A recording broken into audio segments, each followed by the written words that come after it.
ইচ্ছা ও চেষ্টা থাকলে যে মানুষের কাছে অসম্ভব বলে কিছুই নেই, তার উজ্জ্বল দৃষ্টান্ত খুলনার ফুলতলার ছেলে সুহেল। দরিদ্র ঘরে জন্ম নেওয়া সুহেল দরিদ্রতার সাথে যুদ্ধ করে পৌঁছে গেছেন জীবনের চূড়ান্ত লক্ষ্যে। রিকশা চালিয়ে পড়াশোনা করে এখন সুহেল বিসিএস ক্যাডার। সুহেল জানান, কোনো প্রতিষ্ঠিত বিশ্ববিদ্যালয়ে পড়াশোনা করেননি তিনি। জাতীয় বিশ্ববিদ্যালয়ের অধীনে খুলনার একটি কলেজ থেকেই ইংরেজিতে স্নাতকোত্তর পাশ করেন। খুলনায় থাকাকালীন তিনি 4টি টিউশনি করাতেন, আর এই টিউশনির টাকা দিয়ে নিজে চলতেন আর কিছু টাকা বৃদ্ধ বাবাকে দিতেন।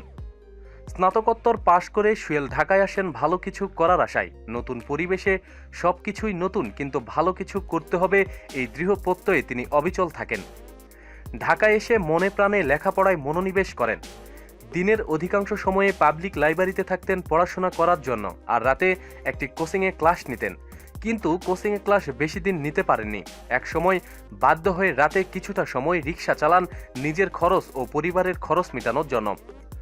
অনেক সময় মেসের ভাড়া কিংবা খাওয়ার টাকা ঠিকমতো পরিশোধ করতে পারেনি, এজন্য অনেক লাঞ্ছনার শিকার হয়েছেন।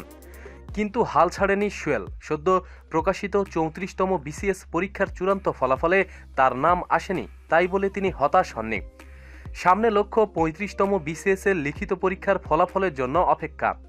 কিন্তু ইতিমধ্যে সুহেল একটি সুখবর পেয়েছেন। কিছুদিন আগে পিএসসি থেকে প্রকাশিত নন ক্যাডারের তালিকায় নাম এসেছে। সুহেল জানান, কষ্টের ফল তিনি পেয়েছেন, তবে তার মূল লক্ষ্য 35তম বিসিএস।